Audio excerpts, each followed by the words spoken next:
All right, good morning. Good morning, everybody, boys and girls, parents, teachers, everyone. It is 9:30 on the dot, so 10-day total recap in 10 minutes. So I've prepared some notes. Let's begin. So before Corona, we were happy, we were comfort. Everything was in place. We had predictable outcomes. Our kids knew when to go to class. We knew how things were going to go. I knew when to be at work. I knew that I had a job. I knew that I had a paycheck. I knew, pretty much, everything. I knew, what time to leave work. I knew what time to get home. I knew how to, when to see my wife. I knew how to greet my kids. And everything was already nice, so it's kind of happy. We're kind of happy when we have that kind of control or when things are going with the flow. And so our emotions, you see, they're nicely tucked away. Like, everything's great, right? And for the most part, right? Because we still had some obstacles, we still had some challenges and things of that nature. But then, we hear about this Corona thing, right? And then this Corona thing is kind of like, that kind of becomes like a surprise. Like we covered yesterday, right? So this surprise, the feeling of surprise has both good and bad. Because in the feeling of surprise, you could be amazed or you can be confused. And which one would you guess was us, right? So we heard of this coronavirus, it's maybe a little bit of sarcasm, which sarcasm is an anger.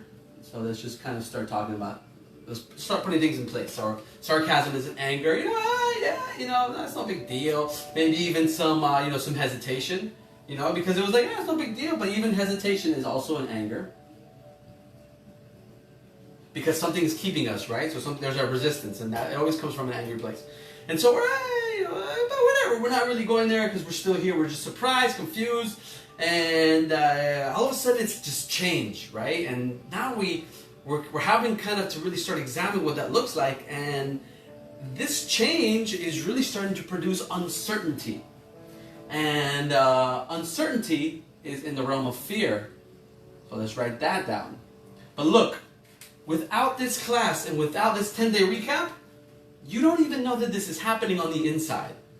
This is what you're feeling. This is what your body's experiencing. This is the energy that is traveling inside of you in terms of kind of like, how can my reptilian brain respond, right? So now that we're kind of there, let's get back to kind of where we were as we started going into day 3, 4, and 5, and we started talking about how our brain works. So the way it works is our first brain, which is this little shade of black, we can't see it, right?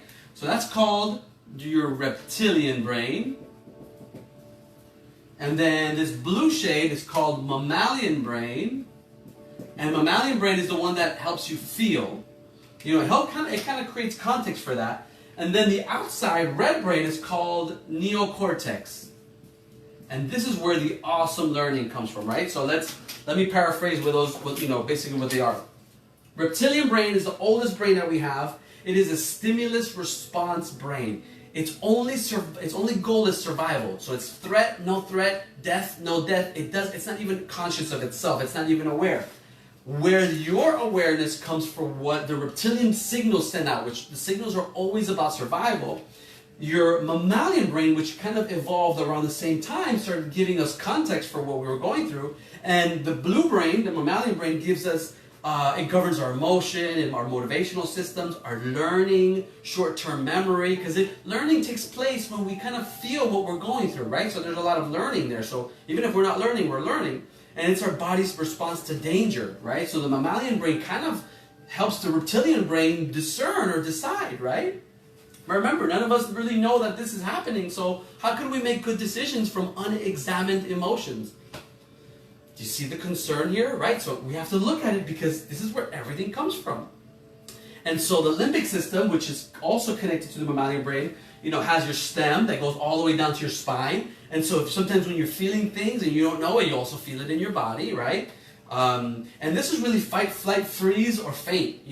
It's only about survival, right? Faint for surviving, flight for running, fight for, to survive, and freeze because it's paralyzed from not understanding what's happening.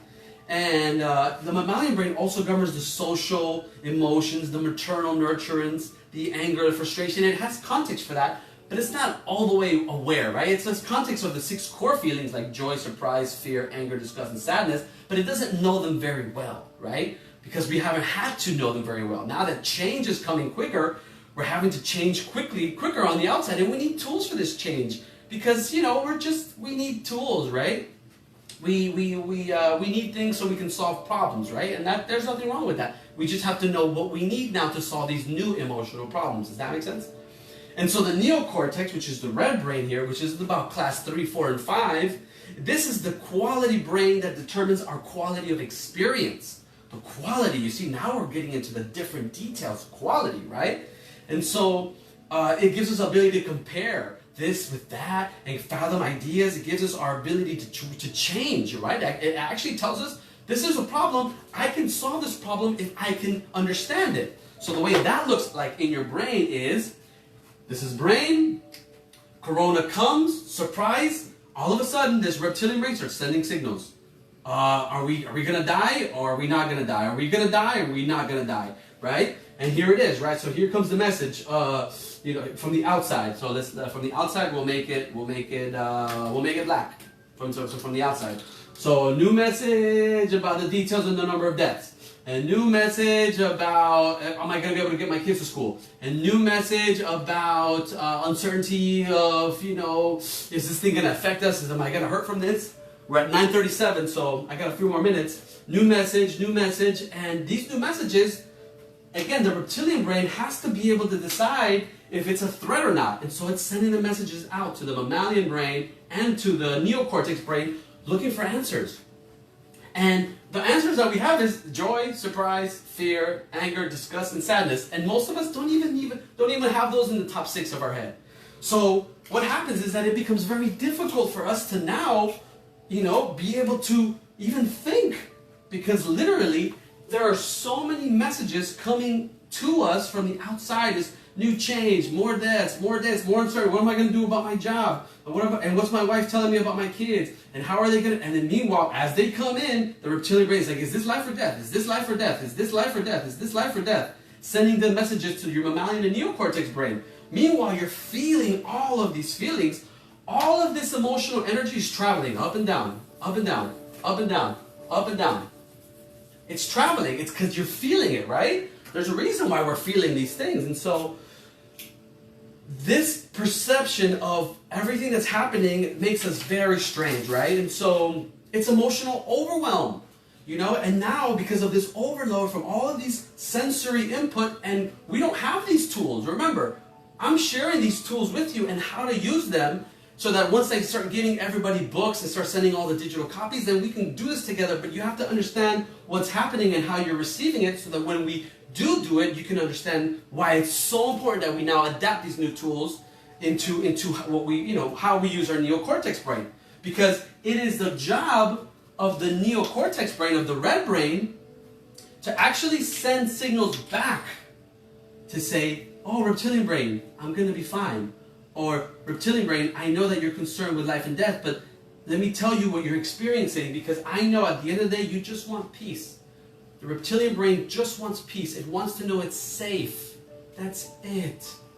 This little reptilian brain, the oldest brain we have, it just wants to know it's safe. And it can only know if it's safe if it feels safe. And it can only feel safe when it knows what is happening. But now, me and you, we're not just chasing mammoths and cooking and procreating. No, we have social media, endless information coming in, and our brain's having to decide. And every decision that means something to us has a feeling attached to it. But if we don't know what we're feeling, then how can we decide what something is? And when our brain cannot decide, that is stress. Because stress and emotional overwhelm are the same thing.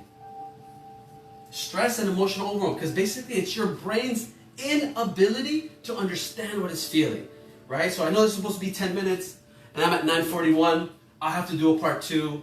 Stay tuned. Day 11 tomorrow. We'll keep it going. Thank you, guys.